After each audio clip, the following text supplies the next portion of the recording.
दोस्तों, आज की कहानी पूजा शर्मा की है, जिनके इस तस्वीर में बाईं तरफ देख सकते हैं। इनकी पहले ज़िंदगी ऐसे थी। ये बहुत ही शौकीन थे और बहुत इनके और ही स्वभाव था, जो कि बहुत शौकीन और पढ़ाई में जज बनने की इच्छा थी इनके अंदर। लेकिन कुछ घटनाएं इनके जीवन में ऐसे घट जाती है कि सारे सपने को छोड़ देती हैं। सब कुछ, सारे सपने इनके मर चुके हैं। अब इनकी एक ही ख्वाहिश है कि ये जितने भी लावारिस लाश हैं दिल्ली के अंदर, ये उन लावारिस लाशों का अंतिम संस्कार करती हैं। और ये दिल्ली के सारे जहाँ पे लाशें रखी जाती हैं वहाँ संपर्क करके रखा हुआ है।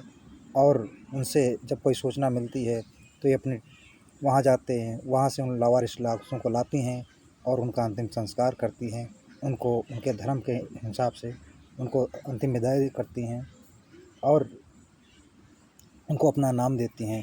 पूजा आपकी अपने पूरे ज़िंदगी में अब तक की 5000 शवों का अंतिम संस्कार कर चुकी हैं।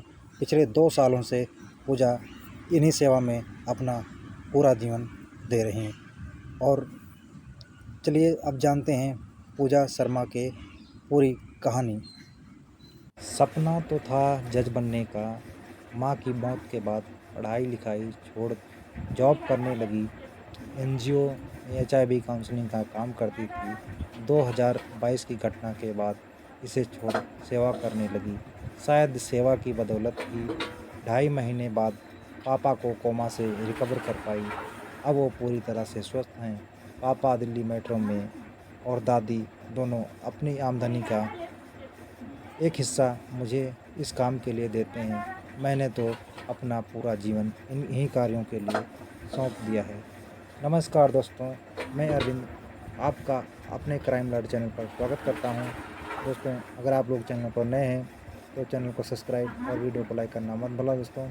दोस्तों, आज की कहानी एक ऐसी लड़की की है जो कि आपने शायद ऐसी कहानी कभी न सुनी होगी और ना ही देखी होगी कि एक लड़की होकर जो लावारिस शवों का अंतिम संस्कार कर रही है। पिछले 2 सालों से लगभग 5000 लाशों का अंतिम संस्कार वो कर चुकी हैं। उनके धर्म के अनुसार उनका अपना नाम देती हैं और उनको अंतिम विदाई देती हैं।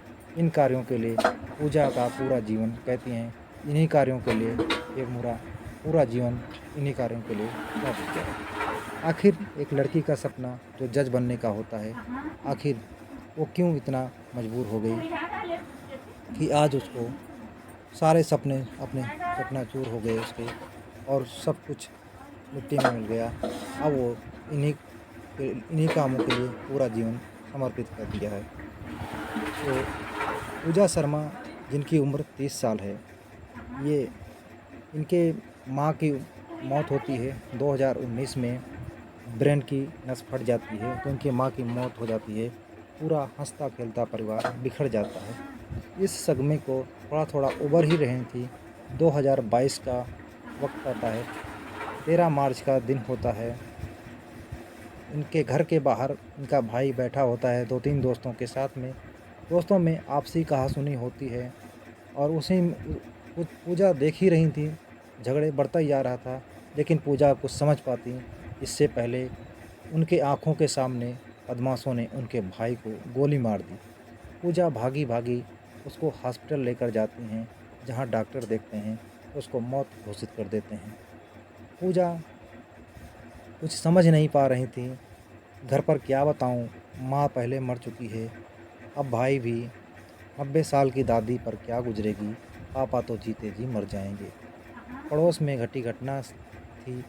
पापा को कहीं से पता चल चुका था उनका बेटा अब इस दुनिया में नहीं रहा। इस सदमे को वो बर्दाश्त नहीं कर पाते हैं। सदमा इतना गहरा होता है कि वो कोमा में चले जाते हैं। उनकी तो दुनिया उजड़ जाती है। घर में कोई नहीं था जो भाई को मुखाग्नि दे सके। आसपास के लोग कहने लगे कि वो मेरे भाई को मुखाग्नि दे देंगे। पूजा मना कर देती हैं। मना करने लगीं, सोचने लगीं भाई तो मेरा था, इनका नहीं। मैंने वो समाज के सारे नियम को मानने से इनकार कर दिया। सभी नियमों का विरोध कर भाई को मुखाग्नि देती हैं। भाई की मौत के दिन उनके आँखों से आंसू की एक बूंद भी नहीं टपकते हैं, मानो आँखों का पानी सूख चुका है। जब शमशान में जाती हैं, सामने बने शिव मंदिर में शिवलिंग से लिपटकर जोर-जोर से फूट-फूट कर रोने लगती हैं। 2 ढाई घंटे रोईं, उसके बाद क्या हुआ उन्हें कुछ नहीं पता। भाई की चिता की राख को माथे से लगाकर प्रण लेती हैं कि अब लावारिस शवों का मैं अंतिम संस्कार करूंगी। इसका वीडियो यहाँ के एक पंडित ने बना लिया था। जब मैंने बाद में देखा उस वीडियो उस दिन मुझे लगा कि अगर मैं ही होती भाई नहीं मैं नहीं होती तो उसके भाई की लाश लावारिस बन जाती और वो छोड़कर चले जाते, उसकी क्या दुर्गति होती। उस दिन के बाद पूजा हर रोज़ लगभग औसतन 10 लाशों का अंतिम संस्कार करती हैं। अब घर में तो कोई रोकने वाला था नहीं, कौन रोकता। पापा 2.5 महीने तक कोमा में रहते हैं। उसके दादी जो 90 साल की होती हैं, जिनका रो रो कर बुरा हाल था, और एक बड़ी बहन थी जिसकी शादी हो चुकी थी।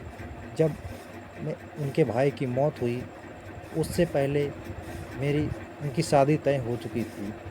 7 साल का प्यार था जो अब शादी के बंधन में बंधने जा रहा था। लेकिन जब पूजा लावारिस लाशों का अंतिम संस्कार करना शुरू किया तब सब खत्म हो गया। लड़के वाले ने रिश्ता तोड़ दिया। लड़का कहने लगा शादी और सेवा दोनों में से किसी एक को चुनना होगा। पूजा कहती हैं कि मैंने सेवा चुना। उस वक्त उनके ऊपर क्या बीती होगी जिसके साथ अब 7 साल से सपने संजो रहे थे, हंस बोल रही थी, उठ बैठ रही थी, एक झटके में सब कुछ ख़त्म हो जाता है। ससुराल वालों का कहना था वो तो शवों का अंतिम संस्कार करती है, चंडाल है, इसके पीछे भूत चलते होंगे, ना जाने कितनी आत्माएं चलती होंगी और समाहित होंगी। 2 सालों से मैं इन शवों का अंतिम संस्कार कर रही थी, लेकिन कभी मैंने शमशान घाट से घर जाने के बाद नहाया नहीं। लोग नहाते हैं। लोग कहते हैं शवों का अंतिम दाह संस्कार करने के बाद शरीर अशुद्ध हो जाता है, लेकिन पूजा कहती हैं कि सबसे शुद्ध जगह यही है। हर किसी को एक ना एक दिन आना ही है, यही ज़िंदगी का अंतिम सत्य है। इस पर लोग कहते हैं ये तो पागल है, अघोरी बन गई है। मोहल्ले में कोई उनसे बात नहीं करता। यहाँ तक कि 20 साल पुरानी दोस्ती भी ख़त्म हो गई पूजा की। पूजा थोड़ा देर माँ की मौत के बाद पढ़ाई छोड़ देती हैं, एनजीओ में जॉब करने लगती हैं। एनजीओ में एचआईवी काउंसलिंग का काम करती थी। 2022 की घटना के बाद ये भी छोड़ देती हैं। शायद पूजा कहती हैं कि ये सेवा की बदौलत ही अपने पापा को 2.5 महीने बाद कोमा से रिकवरी कर पाती हैं और उनके पापा अब पूरी तरह स्वस्थ हैं और ठीक हैं, दिल्ली मेट्रो में हैं। दादी और उनके पापा दोनों अपनी कमाई का एक हिस्सा इस काम के लिए देते हैं और उनका पूरा जीवन इन्हीं कार्यों के लिए समर्पित है। इस तरह से पूजा लावारिस लाशों का अंतिम संस्कार करती हैं।